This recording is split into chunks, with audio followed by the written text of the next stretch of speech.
কাজী farm sponsored দীপ্ত আলাপে অর্থনীতির ৪৮তম পর্বে সবাইকে শুভেচ্ছা। আমি আসরার চৌধুরী।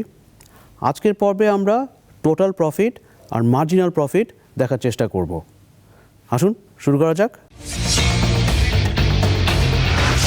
স্বল্প মেয়াদে একটা ফার্মের ৩ ধরনের প্রফিট ফাংশন থাকে, এটা আমরা আগে বলেছি। টোটাল প্রফিট, মার্জিনাল প্রফিট আর হলো অ্যাভারেজ প্রফিট। টোটাল প্রফিটকে আমরা ডিফাইন করেছিলাম পাই সমান সমান আর মাইনাস সি। এটাকে এখন আমরা যেহেতু টোটাল প্রফিট নিয়ে আলোচনা করছি, আমরা বলছি টি পাই সমান সমান T R minus T C, অর্থাৎ টোটাল প্রফিট সমান সমান total revenue minus total cost. আমরা total cost function, average cost function, marginal cost function আলোচনা করেছি, আমরা রেভিনিউ ফাংশনটা ওভাবে আলোচনা করি নাই। তাহলে টোটাল রেভিনিউ যদি আমরা লিখতে চাই, আমরা কিভাবে লিখব? টোটাল রেভিনিউ ফাংশন টোটাল কস্টের মতোই আউটপুটের একটা ফাংশন, অর্থাৎ total revenue is a function of output Q. তার মানে আউটপুট আমরা যত তৈরি করব এবং বিক্রি করতে পারবো, আমাদের টোটাল রেভিনিউ তত বাড়বে। টোটাল রেভিনিউর আরেকটা সংজ্ঞা আছে, সেটা হচ্ছে টোটাল রেভিনিউ সমান সমান পি টাইমস কিউ। কিউ তো আমরা বুঝেছি যে এটা আমাদের আউটপুটের মাত্রা। আমরা 1 ইউনিট করব না, 2 ইউনিট করব না, 3 ইউনিট করব। পিটা কি? পিটা হচ্ছে প্রতি এককের জন্য ফার্ম যে রেভিনিউটা পাবে সেটা হচ্ছে প্রাইস। অর্থাৎ টোটাল রেভিনিউ যখন আমরা লিখছি পি টাইমস কিউ, তার মানে কিউ যদি 5 হয়, 5 ইউনিট আমরা তৈরি করলাম, প্রতি ইউনিটের দাম যদি 2 টাকা হয়, তাহলে 2 টাকা পার ইউনিট পূরণ কিউ সমান সমান 5, অর্থাৎ 10 টাকার রেভিনিউ বা আয় করছে ফার্ম। আমরা যদি ভোক্তার চোখ দিয়ে পৃথিবী দেখি, তাহলে এই পি টাইমস কিউ কিন্তু তার এক্সপেন্ডিচার, অর্থাৎ কিউ ইউনিট আউটপুট ভোক্তা কিনছে এবং প্রতি ইউনিটে ভোক্তা পি পরিমাণ টাকা খরচ করছে। তাহলে আমরা যদি বলি পি টাইমস কিউ, ফার্মের চোখ দিয়ে এটা টোটাল রেভিনিউ হবে, ভোক্তার চোখ দিয়ে এটা হবে টোটাল এক্সপেন্ডিচার। আমরা এখন একটা সারণী বা টেবিল দেখি। এই টেবিলের প্রথম কলামে আমরা কিউ এর মান দেখছি। এই কিউ এর মান 0 থেকে 7 পর্যন্ত 1 ইউনিট করে বেড়ে যাচ্ছে। দ্বিতীয় কলামে আমরা দেখছি টোটাল রেভিনিউ। টোটাল রেভিনিউ আমরা বলেছি পি টাইমস কিউ। পি এর মান কত? প্রতি ইউনিটের জন্য পি এর মান হচ্ছে 5। তাহলে টোটাল রেভিনিউ কত হবে? 0 ইউনিট তৈরি করলে অবশ্যই 0 হবে। এরপরে 5, 10, 15, 20, 25, 30, 35 টোটাল রেভিনিউটা পেলাম। তৃতীয় কলামে আমরা টোটাল কস্ট দেখছি। টোটাল কস্ট আমরা কি দেখছি? 9, 10, 12, 15, 19, 24, 30, 45। আমরা জানি টোটাল কস্ট হচ্ছে আউটপুটের ফাংশন। আমরা জানি আমরা যত আউটপুট তৈরি করব টোটাল কস্ট তত বাড়বে। তাহলে তৃতীয় কলামের সাথে আমাদের এটা সামঞ্জস্যপূর্ণ। চতুর্থ কলামে আমরা টোটাল প্রফিট অর্থাৎ টি পাই দেখছি সমান সমান টি আর মাইনাস টিসি। এটা আক্ষরিক অর্থে দ্বিতীয় কলাম এবং তৃতীয় কলামের বিয়োগফল। এখানে লক্ষ্য করার বিষয় হচ্ছে এই যে টোটাল প্রফিট আমরা দেখছি চতুর্থ কলামে, প্রথম 3টা এন্ট্রি আমরা দেখছি মাইনাস। 3 যখন কিউ এর মান, তখন আমরা এর মান কত দেখছি? 0। এরপরে কিউ এর মান 4 থেকে 6 পর্যন্ত যাচ্ছে, আমরা কি দেখছি? আস্তে আস্তে বাড়ছে প্রফিট। 6-এ এসে 0 হচ্ছে, আর 7 ইউনিটস আউটপুট যখন তৈরি করছি আমরা, তখন আমাদের টোটাল প্রফিট মাইনাস। তাহলে এখানে দেখা যাচ্ছে চতুর্থ কলামে টোটাল প্রফিট দুটো আউটপুটে 0। একটা হচ্ছে কিউ ইজ ইকুয়াল টু 3, আর একটা হচ্ছে Q is equal to 6। Total profit দুটো আউটপুটে কেন 0 হবে? এর সাথে ফিক্সড কস্টের একটা সম্পর্ক আছে। ফার্ম 2 ইউনিট আউটপুট যদি তৈরি করে এবং সেটা যদি বিক্রি করতে পারে, ফার্ম তার ফিক্সড কস্টটা রিকভার করতে পারছে না। সেই জন্য 0 থেকে 2 পর্যন্ত ফার্মের কোনো প্রফিট হচ্ছে না, লস হচ্ছে। যখন ফার্ম 3 ইউনিট আউটপুট তৈরি করছে তখন ফার্ম তার ফিক্সড কস্টটা রিকভার করছে, সেই জন্য টোটাল প্রফিটটা হচ্ছে 0। এরপরে ফার্ম আস্তে আস্তে উৎপাদন বাড়াচ্ছে, উৎপাদন বাড়াতে বাড়াতে কি হচ্ছে, ফার্মের টোটাল প্রফিট বেড়ে যাচ্ছে। কিন্তু 6 ইউনিট আউটপুট যখন ফার্মটা তৈরি করছে তখন তার টোটাল প্রফিটটা আবার 0 হচ্ছে। এরপরে যদি 7th ইউনিট বা 7ম এককটা তৈরি করে টোটাল প্রফিট নেগেটিভ হচ্ছে, অর্থাৎ লস হচ্ছে। এই কনসেপ্টটা আমরা এখন একটা গ্রাফে দেখি। এখন যে গ্রাফটা আমরা দেখছি সেখানে আমাদের এক্স অ্যাক্সিসে আউটপুট আছে, আউটপুটের মান হচ্ছে 0, 1, 2, 3, 7 পর্যন্ত, আর ওয়াই অক্ষে আমাদের কস্ট ফাংশনসগুলো আছে আর রেভিনিউ ফাংশন আছে। আচ্ছা, এখন আমরা দেখি, আমরা টোটাল রেভিনিউটা দেখি। টোটাল রেভিনিউটা তো খুবই স্বাভাবিক, আমরা যদি আউটপুট তৈরি না করি আমাদের রেভিনিউ 0। 1 ইউনিট আউটপুট তৈরি করলে আমাদের রেভিনিউ বাড়বে, এবং 2 ইউনিট আউটপুট তৈরি করে যদি আমরা বিক্রি করতে পারি আমাদের রেভিনিউ আরও বাড়বে। এই কার্ভটা আস্তে আস্তে 0 থেকে শুরু হয়েছে। টোটাল কস্টের কী অবস্থা? টোটাল কস্ট কিন্তু 0-তে একটা কস্ট আছে, কারণ 0 যদি উৎপাদনও হয় ফার্মকে তার টোটাল ফিক্সড কস্ট একটা বহন করতে হচ্ছে। সেই জন্য টোটাল ফিক্সড কস্ট যেহেতু 9 থেকে আমাদের টোটাল কস্ট ফাংশনটা তৈরি হচ্ছে। আমাদের এই গ্রাফের দুটো ক্রিটিক্যাল পয়েন্ট হচ্ছে পয়েন্ট এ আর পয়েন্ট বি। পয়েন্ট এতে আমাদের আউটপুট কত? পয়েন্ট এতে আমাদের আউটপুট হচ্ছে 3 ইউনিট। এই পয়েন্ট এতে total revenue function, total cost function এই দুটো মিলিত হয়েছে, ইন্টারসেক্ট করেছে, ছেদ করেছে, অর্থাৎ টোটাল রেভিনিউ সমান টোটাল কস্ট।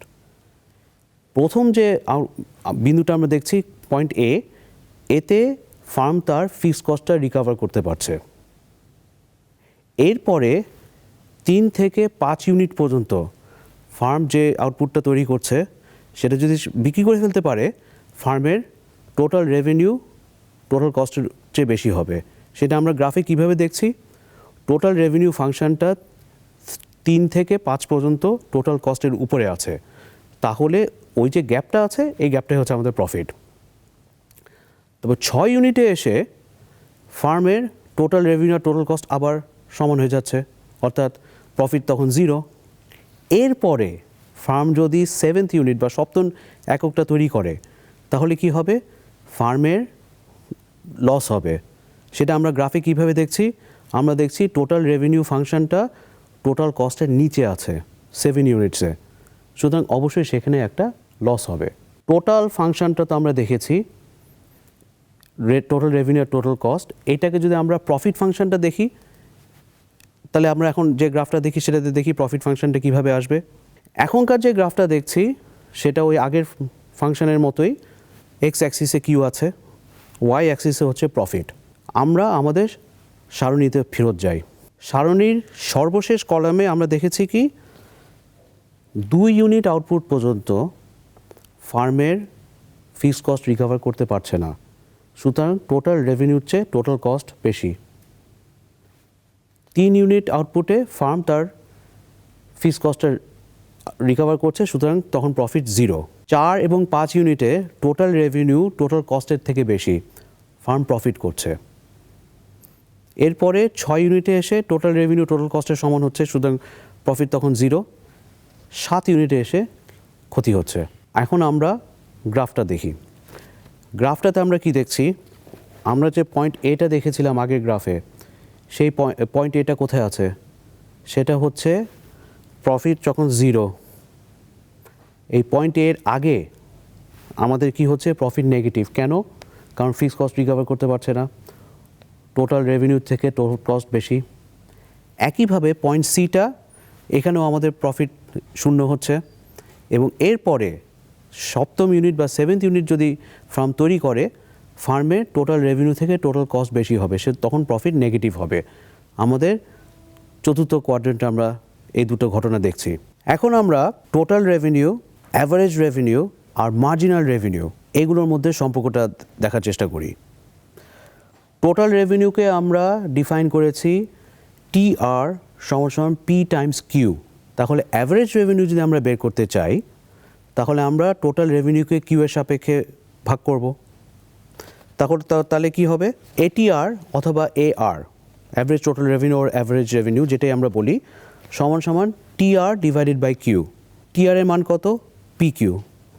তাহলে অ্যাভারেজ রেভিনিউ হচ্ছে PQ ডিভাইডেড বাই কিউ, অর্থাৎ P।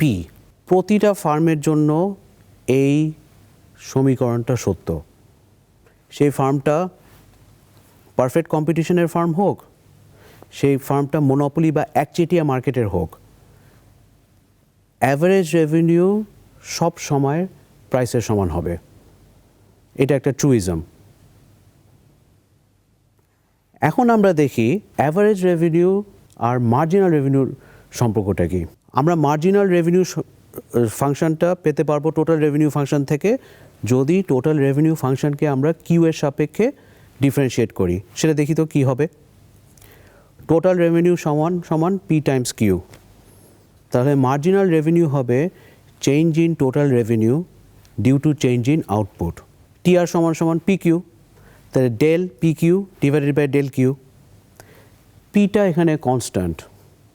কনস্ট্যান্ট মানে প্রতিটা ইউনিটের দাম একই। আমরা একটু পরে এটা বিশ্লেষণ করব। তাহলে কনস্ট্যান্ট যদি হয়, আমরা যদি ডিফারেন্সিয়েট করি, কনস্ট্যান্টটা বাইরে চলে আসবে। তো বাইরে চলে আসলে কি হবে, del PQ divided by del Q. পিটা বাইরে চলে আসলে হবে P times del Q divided by del Q, অর্থাৎ মার্জিনাল রেভিনিউ P এর সমান। তাহলে আমরা এখন একটা সম্পর্ক বলতে পারি, সেটা হচ্ছে প্রাইস সমান অ্যাভারেজ রেভিনিউ সমান মার্জিনাল রেভিনিউ। এই দুটো মান, এই পার ইউনিট দুটো রেভিনিউ, অ্যাভারেজ রেভিনিউ আর মার্জিনাল রেভিনিউ, প্রাইসের সমান হবে শুধুমাত্র পারফেক্টলি কম্পিটিটিভ মার্কেটে, যেখানে পূর্ণ প্রতিযোগিতা আছে। কেন হবে? তার আগে আমাদেরকে একটা প্রশ্নের উত্তর দিতে হবে, সেটা হচ্ছে প্রাইস কার্ভটা একটা ইন্ডিভিজুয়াল ফার্মের জন্য আসলে কি। প্রাইস কার্ভকে আমরা ডিমান্ড কার্ভ বলি। এখন একটা প্রশ্ন জাগতে পারে, একটা ফার্মের ডিমান্ড কার্ভ থাকবে কেমনে? ফার্ম তো আউটপুট তৈরি করে, তার তো সাপ্লাই ফাংশন থাকার কথা, তার ডিমান্ড কার্ভ কেন থাকবে? ফার্মের ডিমান্ড কার্ভ থাকবে এই কারণে, ফার্ম যা বিক্রি করে তা ক্রেতাদের ডিমান্ড তৈরি করে। সেই জন্য ফার্মের ডিমান্ড কার্ভটাকে আমরা প্রাইস কার্ভও বলতে পারি।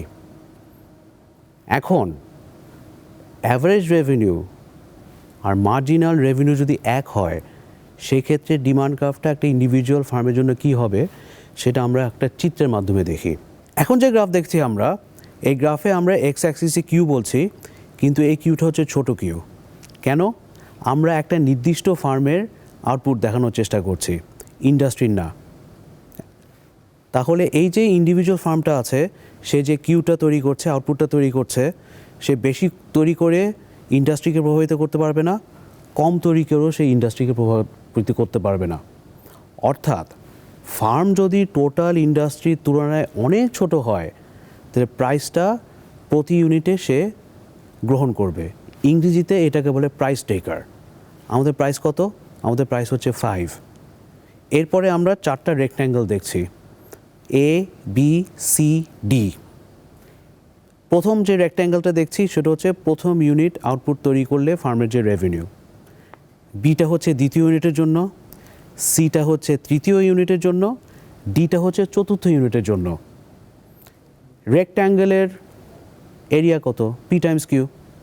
প্রতিবার তাহলে আমাদের P টাইমস কিউ এর মান কত আসছে?